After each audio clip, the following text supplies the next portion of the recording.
Alicia, I'm done. I'm officially calling it. I've been following all the expert advice for 6 months. I've got $5,000 in a high-yield savings account. I'm doing the whole saving money thing. And you know what? I still feel exactly as stressed as when I had $500. When does the money stress actually stop? It stops at $100,000. 100,000? Alicia, come on. I'm talking about real life, not some billionaire's small loan from their parents. I'm struggling to keep $5,000 in the bank because every time I turn around, my car makes a weird noise or my rent goes up. And you're telling me I need 6 figures just to stop having a panic attack at the grocery store? I'm being completely literal, Nick. There is a psychological and mathematical phase shift that happens when you hit $100,000 in liquid savings. It's not just a bigger number, it's the magic threshold where your relationship with money fundamentally changes. Before that number, you're just surviving. After that number, you're building. Okay, if you're about to tell me that I'm still broke with $5,000, I might actually lose it, but I'm listening. If you guys are as skeptical as I am, welcome to Nick and Alicia Invests. I'm Nick, the guy trying not to spend his savings on a new exhaust system for my car. And I'm Alicia. I've spent years looking at the data behind financial education and the psychology of how money works.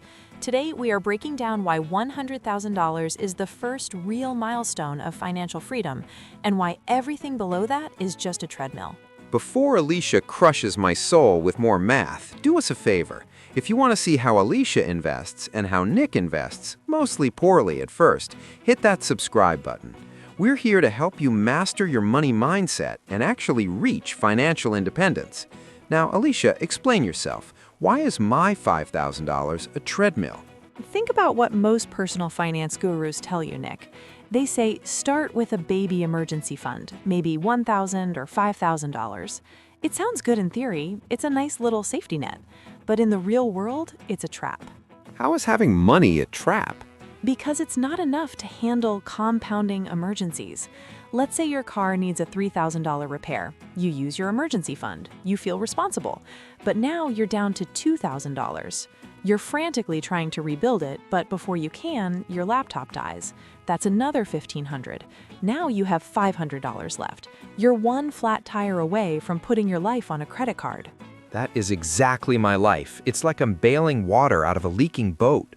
I get the water out, but the hole is still there. Exactly. You're working constantly, but you never actually get ahead of the curve. You're stuck in the loop of saving and spending.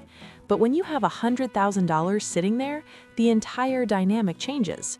Your car needs $3,000 in repairs? It's annoying, but it's only 3% of your cash. Your laptop dies? Frustrating, but whatever. You can handle both and still have $95,000 left. You're not back to zero. You're not stressed. You're still in a position of power. I get the math, Alicia. 100K is more than 5K. Thanks for the tip. But most people watching this, myself included, think $100,000 sounds impossible. It's a mountain. I'm still at the base camp trying to find my shoes. And that's because you're thinking about money as a linear thing. You think having $2,000 is twice as good as $1,000, but it's not. Money has threshold effects. Crossing from $99,999 to $100,000 creates a psychological shift that is way more significant than that $1 difference. It's about what that number does to your brain and your decision-making. My brain feels fine. It just wants a faster car. Does it? Because there's actual research on something called the scarcity mindset. When you are living paycheck to paycheck, or even with a small safety net, a huge portion of your brain is dedicated to financial anxiety. You're constantly running background programs. Can I afford this? How many days until payday? What if I get fired? This constant mental overhead literally reduces your effective IQ. Wait, are you saying being broke makes you stupid? It makes you make worse decisions. You're less creative at work, you're more irritable with your partner, you miss opportunities because you're too mentally drained to notice them. It's like trying to run a high-end video game on an old laptop with 50 tabs open. Everything runs slower. But when you have $100,000 in savings, those background programs close. Your brain gets that cognitive freedom. You start making choices based on your long-term wealth-building goals instead of short-term survival. Okay, I can feel that. Whenever my balance is low, I'm definitely more of a jerk to my boss. But let's be real, $100,000 isn't just going to fall into my lap.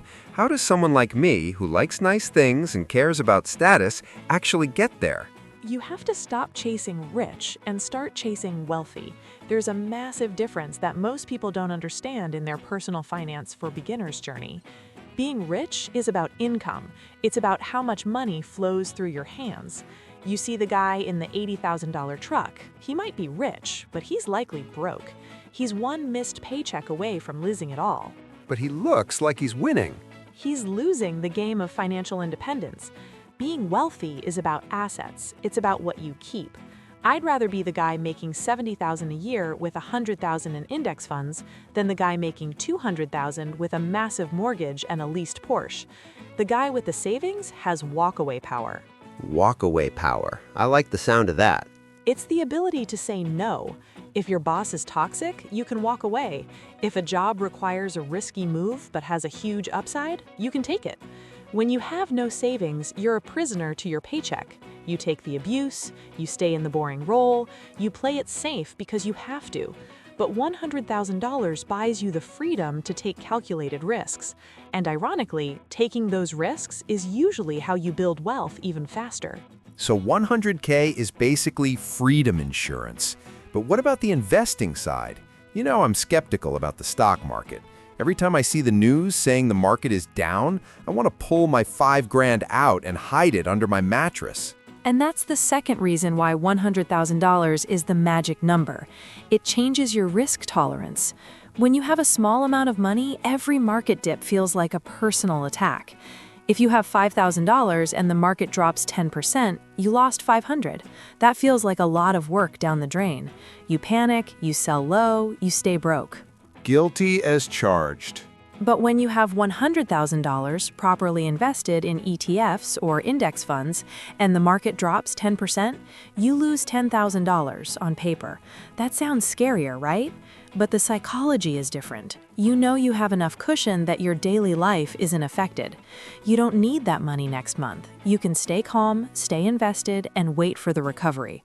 This ability to stay calm is the difference between smart money and scared money. Plus, I guess the gains are bigger too, right?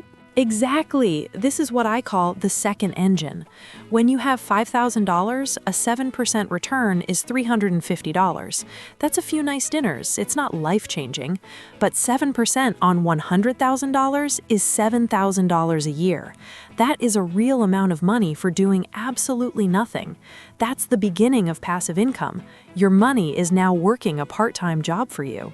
Wait, so my money is earning $7,000 while I'm at home watching movies? Exactly. And then the next year, you're earning 7% on $107,000. This is how money works when you understand the compounding effect. Once you hit that first six-figure milestone, the snowball starts rolling on its own. Reaching 100K is a grind because you're doing 100% of the work. But once you're there, your money starts pulling its weight. I'm starting to see why Nick and Alicia talk so much about the wealth mindset. It's not about being a miser, it's about getting to that point of escape velocity. But Alicia, I've got to ask, what about my friends? Everyone I know is spending money on festivals, new clothes, and dining out. If I commit to this 100K goal, I'm going to be the boring friend. You might be the boring friend for a few years, but you'll be the free friend for the rest of your life. And here's a secret. Money affects your relationships in ways you don't realize. When you're stressed about money management, you're a worse friend. You can't help people. You feel guilty when people pay for you. But when you have real financial management and security, you can be generous.